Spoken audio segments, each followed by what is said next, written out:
Mom, it finally came in. The big one, right? The big one, and look at this, it's taking almost the entire screen without having to go with the ultra wide angle. We have, let's see if we can get this in here. That is way too zoomed in. There we go. It is the Sheepdog Survival. This is going to be crazy. Over 5 inches on the blade, 5.28 inches to be exact. It is going to be a sheepdog design. 1095 blade steel with a black coating on it and a G10 handle. And of course, yeah, this thing is going to be crazy size indeed. So we'll go ahead and take a look. Let's see here. Where do we even begin? The box is so massive for my baby hands. Come on now. Push here. There we go. Get this end out. Perfect. Let's take a look here. Bada bing, bada boom. We all know and love the Kizer Sheepdog, but the Survival here, yeah, this is taking things to the next level. Kind of reminds me of the Drop Bear Fix 7. If you remember, right, the video on that one we did here on the channel, that thing was insane, and this one is giving it a good run for its money. So we'll take a look. We have a sticker. So far we looked at, we have a Kydex sheath, right? Just the sheer size of the Kydex sheath tells you what's up. We'll come back to that in a second. We also have about maybe 2 to 3 feet worth of paracord. That's a nice addition there, don't mind that. Silica gel, paperwork, and a wiping cloth. Jeez Louise, right? Oh man, this is epic, guys. This is absolutely epic. We went from a medium-sized knife to like a triple XL knife in just a snap of a finger. Look at this thing. Holy smokes. Let's give it a nice little wipe here. First things first, remove some of those oils, right, from the factory, from the unboxing or what have you. And yeah, the name pretty much says it all. This is the Kizer Sheepdog Survival. And when I look at this knife, I think, you know, out in the woods, you're doing a little bit of survival, you do a little bit of camping, you want to do some bushcrafting, whatever you want to throw at it. This one will do it without a problem. We have a clip point blade here with a flat grind. Definitely pretty thick, right? She's a thick one right there. Look at that. That's insane. As a matter of fact, I am curious, just for giggles. 0.22 thickness on the blade there. That's crazy. While we're here, might as well get a thickness on the handle. 0.83. Average in the channel being 0.5. So, I mean, you're dealing with some larger proportions. That would be a massive understatement. We're looking at a full tank construction. We do have a pommel right here, kind of like an attitude adjuster, if you would, back there. Love to see that. Looks like we have Phillips hardware all throughout, so that's a nice touch. So I had to double check there. This is a hammer pommel back here, is what they call it, right? It looks like you have this flat portion. You could do some hammering down, right, if you needed to in a pinch. There's your lanyard solution hole, even though there's a through hole right here, so maybe a little bit overkill. You guys let me know. And then there's a bow drill divot right here. You can start and fire with this little divot there, right, if you want to do the bow drill technique. Like those of you who like camping or into camping, you know exactly what that is all about. 1095 steel. A lot of you guys have really liked that steel for larger fixed blades like this one. That black coat definitely going to help a lot with corrosion resistant. And of course, man, the handle. Look at this, right? Even with my baby hands, there's plenty of handle there for days. It gets a little bit skinnier and a little bit thicker in certain areas. So it really fits the palm really nicely.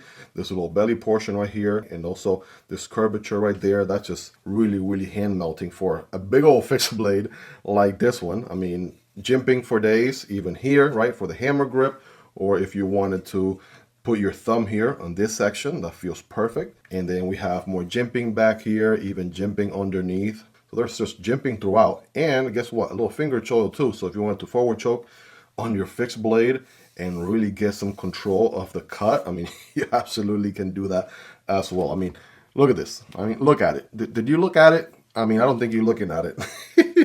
Kind of like Ed Bassmaster for a second there. Oh, go figure. Look at that. Oh, look at that. This thing is wild. Yeah, that's just, yeah.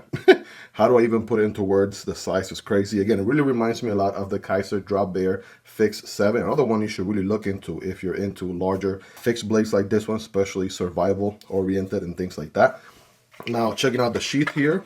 Massive sheath, of course, to be able to tuck away such a massive blade. So in and out. Pretty solid, feels nice and very clicky. 0 rattles of any kind. Right, obviously the knife is nicely tucked in there. There's your adjustment screw. You can tighten it up or loosen it up like we talked about earlier to either make it tighter or a little bit looser of a sheath in and out experience. And then you have holes here for days, right? You could go anywhere on the sheath if you want to mount it one way or the other. You absolutely can, right? This one doesn't have as many holes of adjustability as the Splinter we looked at. So this is a whole different clip experience here. But the good news about this one is it can turn basically 360, right? Am I wrong by saying that? No, I don't think so. There we go. Full 360. So honestly, the way I see it, you might not even have to move it. But if you needed to, you could swap it around, place it on the other side or maybe a little bit further down, whatever works for you. But the ability to be able to fully rotate it, it goes 45-degree turns. So it turns 45 degrees every single click.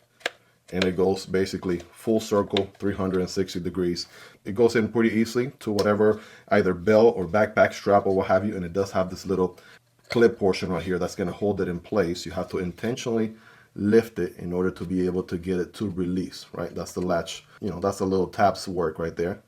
But other than that, I mean, just sheath and all, I mean, we're talking about a chunker of a knife without a doubt. This thing is wild. And if you're going on an outdoors adventure anytime soon and you're looking to skin a deer, right, from head to toe and really chop it into pieces, I don't know, this might be the thing, right? If you do any survival, hardcore, outdoorsy stuff, let me know in the comments. Sound off in the comments. I personally, I'll be the first one to tell you, I personally don't. I live in Florida, so I don't really get around to do as many of those activities as I would love to, right? Hopefully one day I meet a group of friends and I get a chance to do more of that stuff. And I do have a friend that does a lot of outdoor stuff, hunting and fishing. Hopefully we can connect sometime in the future this year and make a collab at some point. That would be very nice and interesting. But for now, I mean, yeah, this thing is absolutely massive. I want to just for giggles put it next to the Sheepdog, right? You can see the sheer size difference, right? This is a more of an everyday style knife right here. Nice and easy to carry. This is more purpose-built, survival, outdoors. You want a bigger blade, more robust build. Fixed blade, that's the one you go with. By the way, options on this one, we're gonna have, this one is micarta, by the way. Forgot to mention that. So this one is the micarta version, black micarta with a 1095 steel blade. And then there's also another blacked out 1095 blade with kind of like a green G10 handle. Those are the two options for the Sheepdog Survival. Hope you guys really enjoyed this one. If you made it to the end, you're the real MVP. Hope you guys have a wonderful rest of your day. Take care, and I'll see you on the next one, either this one or this one. Peace.